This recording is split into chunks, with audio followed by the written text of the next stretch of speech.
I'm very much on the basic science side of things, working in a lab quite far away from any patient-faced jobs. A little bit of background as to kind of how I got to where I am.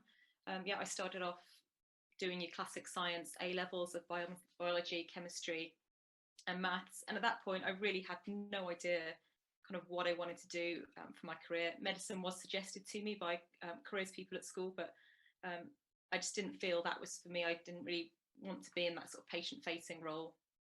However, I kind of somehow kind of found this idea of doing medical research. Don't quite know where I got that from, probably just from seeing stories on the news and things, but something that sounded interesting to me.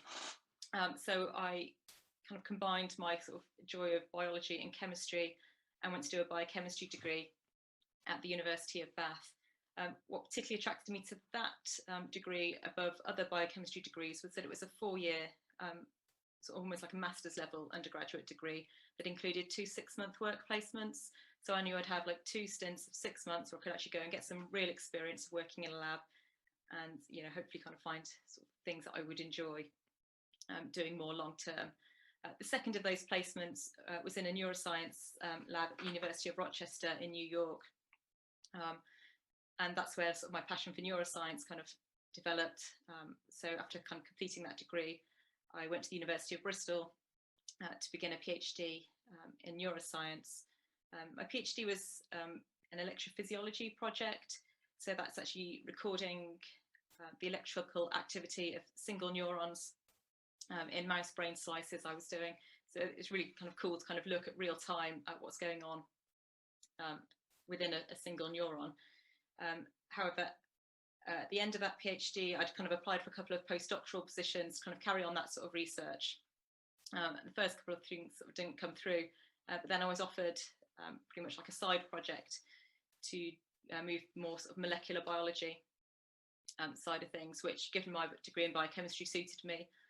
So I moved to a slightly different lab, still at the University of Bristol, and basically I've been there ever since, which is quite unusual, I have to say. So the standard sort of typical career path is that people will do sort of 1 or 2 postdoctoral positions, which are on average about 3 years, and then move to kind of into the more lecturing side of things, or set up their own research lab and kind of employ other people to do the bench work.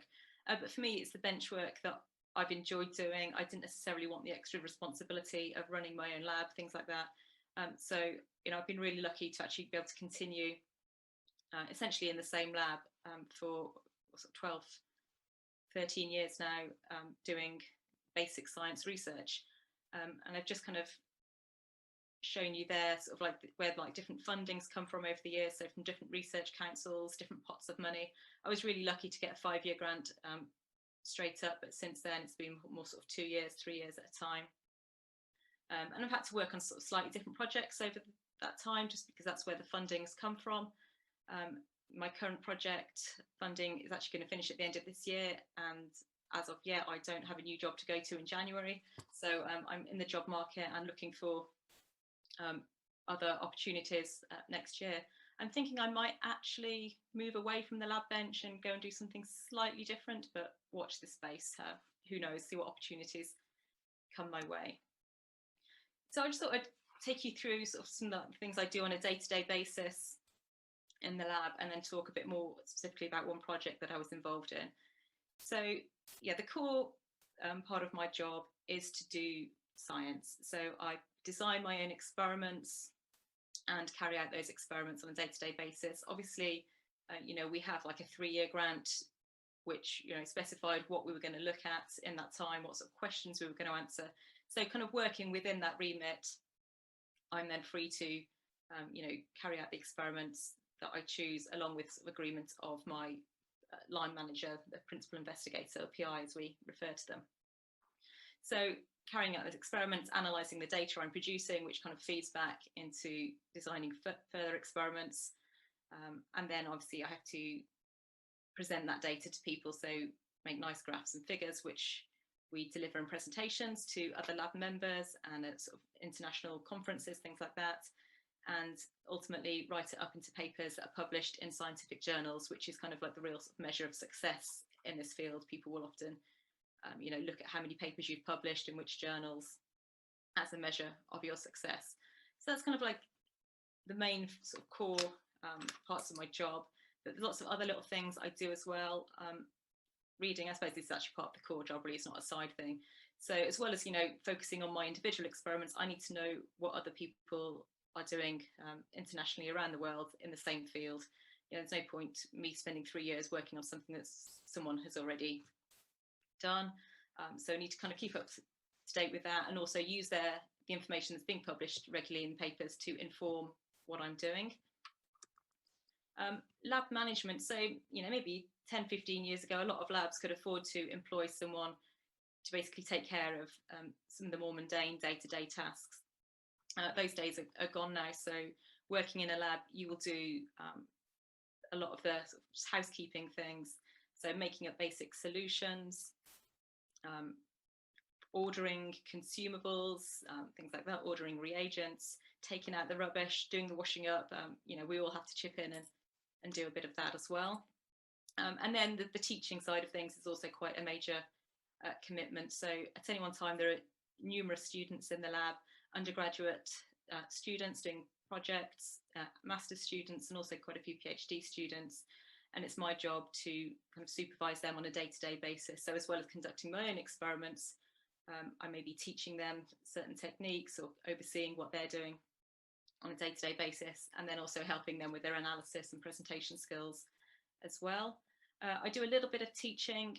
It depends kind of on like which university you're in, what sort of department you're in, as to how much teaching, sort of more formal teaching, you're expected to do.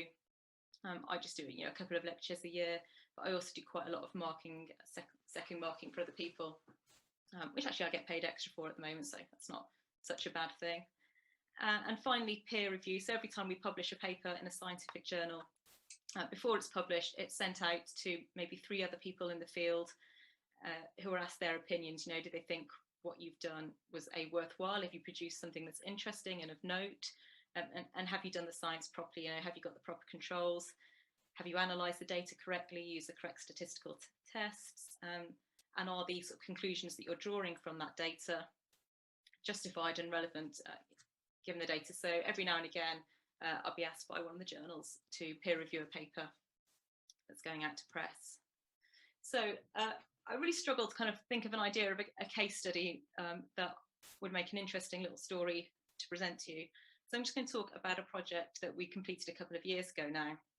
And actually, I think I'm going to present in 3 slides with kind of a summary of about 3 years of work. So that's something to kind of bear in mind. Science is actually very slow. You might read in a scientific paper, oh, we did this experiment and got this data. And yes, if everything worked first time, went straight through, it probably would have been a couple of weeks' work. But in reality, it probably took several months to get the data for an individual figure. So this was a project that was actually funded by a pharmaceutical company in our lab. And they were interested in this process of mitophagy. So I'll just quickly kind of introduce you what mitophagy is and then what I was doing. So mitochondria, I'm sure you all know, are the sort of like little power stations within the cells producing energy. And these little blue oval shapes here are representative of mitochondria. They're very sort of active little things. So they're not individual little mitochondria. They're constantly kind of fusing together, separating apart, and just moving around to kind of meet the needs of the cell. However, if some of them become damaged, which is kind of shown here by this red bit, they're actually very clever and they can partition off the damaged bit to leave a healthy mitochondrion as well. And then this damaged bit is flagged by a protein called parkin, shown here by this little flag, so that the cell knows that that one's damaged and it needs to be got rid of. So it's taken away and basically digested by the cell in a process called autophagy. So that's where that name mitophagy comes from, so autophagy of mitochondria. Now, we were interested in this pathway because it's implicated in various diseases. We're kind of particularly focused on Parkinson's disease, but many neurodegenerative diseases have been shown to have kind of impairments, either in mitochondrial function or within this pathway itself. So in Parkinson's disease, there are various reasons why you might get more damaged mitochondria, increased reactive oxygen species, even mutations in the mitochondrial DNA, and then alpha-synuclein, this protein that aggregates in the brain of Parkinson's disease patients, has been shown to kind of impair mitochondrial function. So we're getting more damaged mitochondria in the first place. And then there's also impairments actually in the process of removing them. So various genes that are actually involved in this mitophagy process are often mutated in Parkinson's disease. So these patients aren't able to kind of clear these damaged mitochondria, and you're just getting more and more unhealthy mitochondria in the cell, which is impairing the cell's function.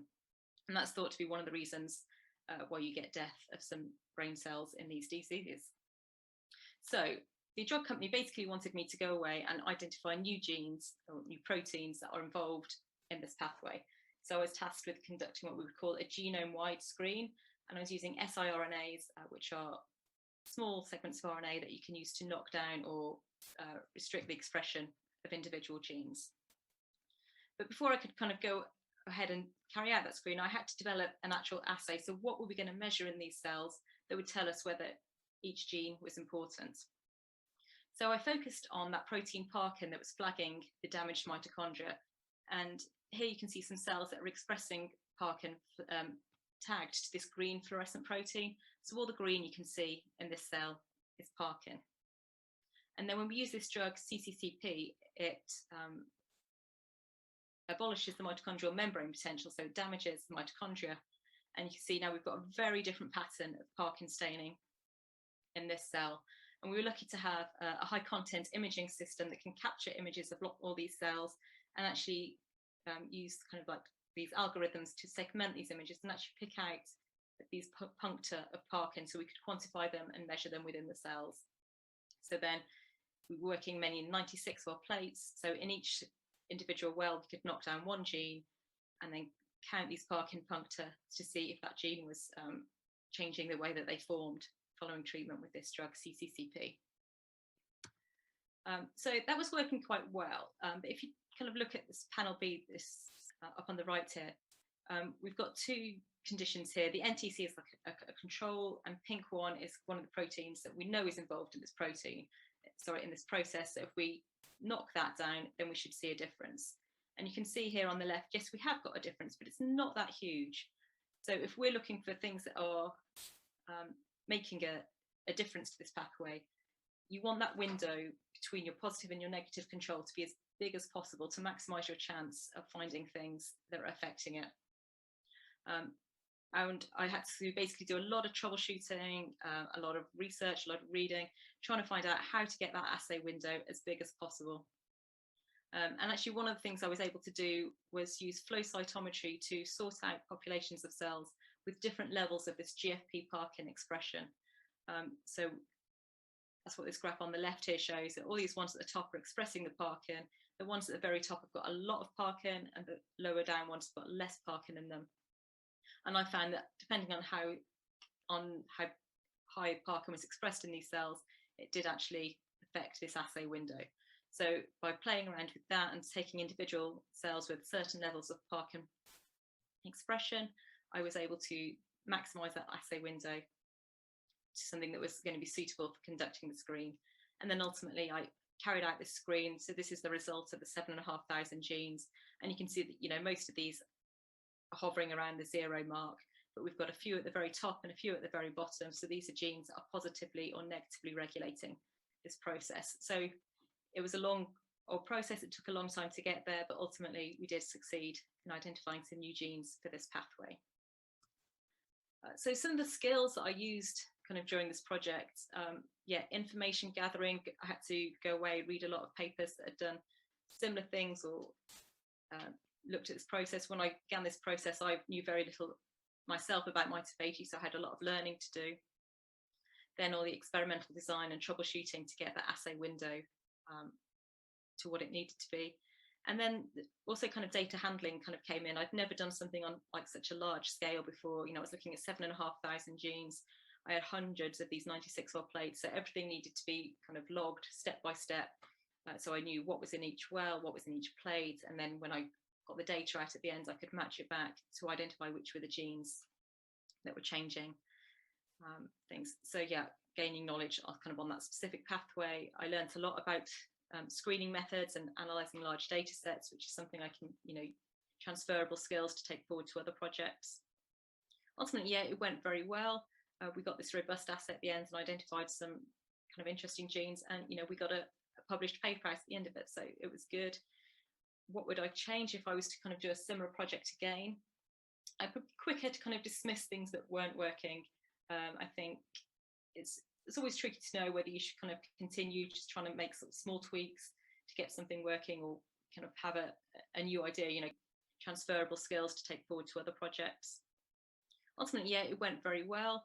We got this robust assay at the end and identified some kind of interesting genes, and we got a published paper at the end of it, so it was good.